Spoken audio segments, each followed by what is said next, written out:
everyone, welcome back. If you are new here, my name is Swani and I make lifestyle videos, and I have been off for a little bit, but now I'm back. And today we're gonna talk about what I spend in Miami. I'm 27 years old and I saw this video going around YouTube. I thought it would be an interesting experiment for me, but also for you to know like how much somebody can spend in Miami.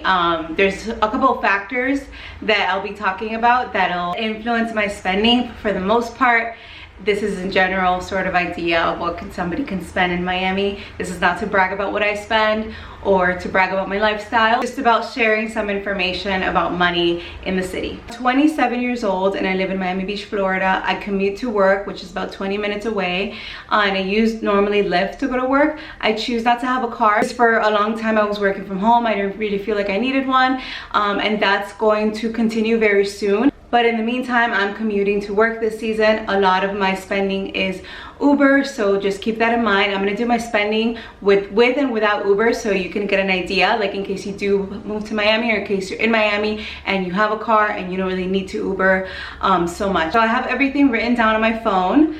On Monday, I spent Starbucks for me and my friend. My friend took me to work and bought Starbucks for us, and that was $11. I will meal prep for work and I'll take my own lunch, but last week I just happened to not have done that, and so I had to like eat out a lot. So a lot of my spending is on food, which is not uncommon to be honest, because I eat out a lot with friends, with my mom, with family. But anyway, so lunch, I did a meal prep, so I spent $10 on lunch.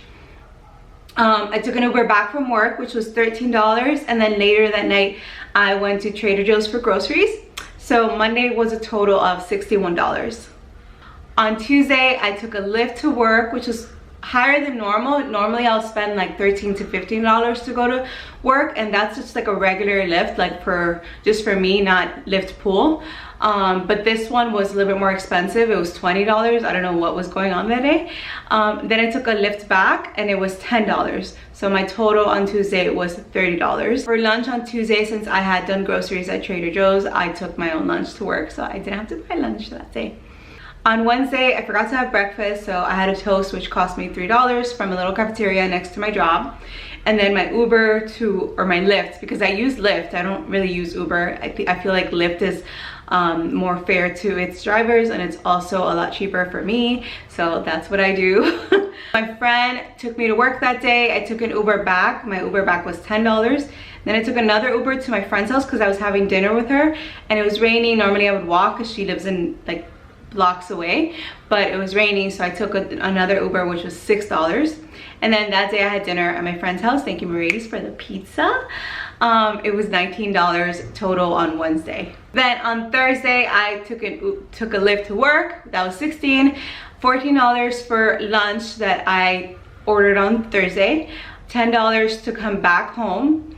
And then $30 because I went back to Trader Joe's. I didn't buy enough on Monday to like sustain me throughout the week, so I went to Trader Joe's again and I spent $30. So my total on Thursday was $70. Then there's a weekend, which I want to talk to you more about because weekends vary in Miami, but in general it sort of keeps the same for my lifestyle and for what I do on the weekends. So Friday, my commute to work was $14 and $10. And later that day, I treated my mom to dinner. That was $125.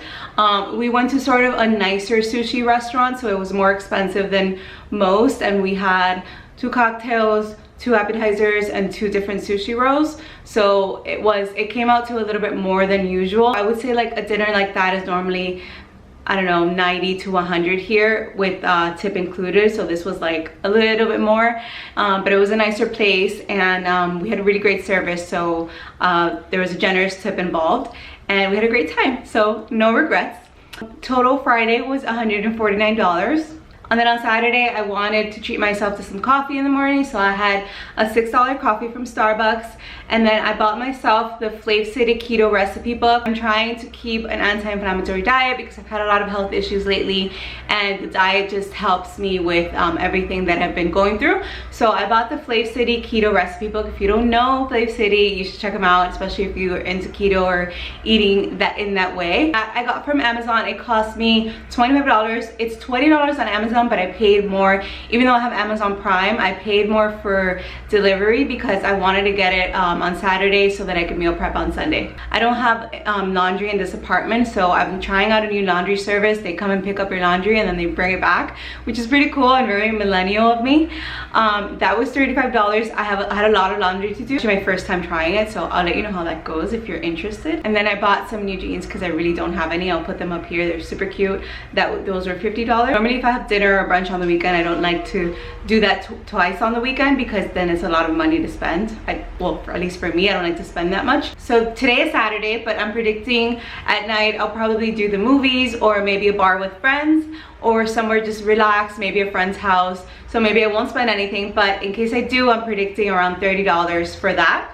So that'll leave my total for Saturday at $141. But so for example, the book that I bought and the jeans that I bought and the laundry service is not every day. So if you cut those costs and have like just regular, you know, food or coffee or whatever, then it's a lot less for that day. On Sunday, tomorrow's Sunday, so it hasn't actually happened yet. Usually on Sunday, if I haven't had a dinner out, if I haven't had a dinner or a brunch on Saturday or Friday, on Sunday I'll do brunch with my mom or brunch with friends. Normally brunch around here is $45 to $50. Miami will offer unlimited mimosas and I love unlimited mimosas. So that's around $20 plus your dish, which can be around $20 to $30. So $45 to $50 usually is spent on brunch. So like me and my friends go out to eat and drink pretty often. So that's where most of my money goes to, which I'm trying to really cut back on because I just want to be able to save some more and not throw my money away in these restaurants. And so my grand total for the week was $515, and I'll do the total without the Lyft and put it here. Like aside from ground transportation, in terms of food and stuff, I don't really think that I spend like all that much in a week. Most of my spending is done during the weekend. Most of my money goes just to spend time with people and my friends and my mom. They're such a big part of my life, so whatever we want to do together, whether it's eating out, whether it's going out dancing, we do a lot of that. So that's where most of my money goes, and then the rest is for rent, my bills, and all other good stuff. For this apartment, I pay $1,275 monthly, which is a pretty good deal here for a 1-bedroom, and it's a pretty good deal here in Miami Beach. So a lot of people actually say like Miami's a pretty expensive city to live in. Miami Beach, I feel like it's cheaper than the rest of the areas like Brickell and you know, Coral Gables and all the other areas. So I think this is a pretty good deal. That's it. I hope you liked this video. I hope it gave you a little bit more information and insight as to what it's like to live in Miami and what you can spend. Any questions, let me know in the comments below. I'll answer all of them. As always, thank you so much for watching, and I will see you next week.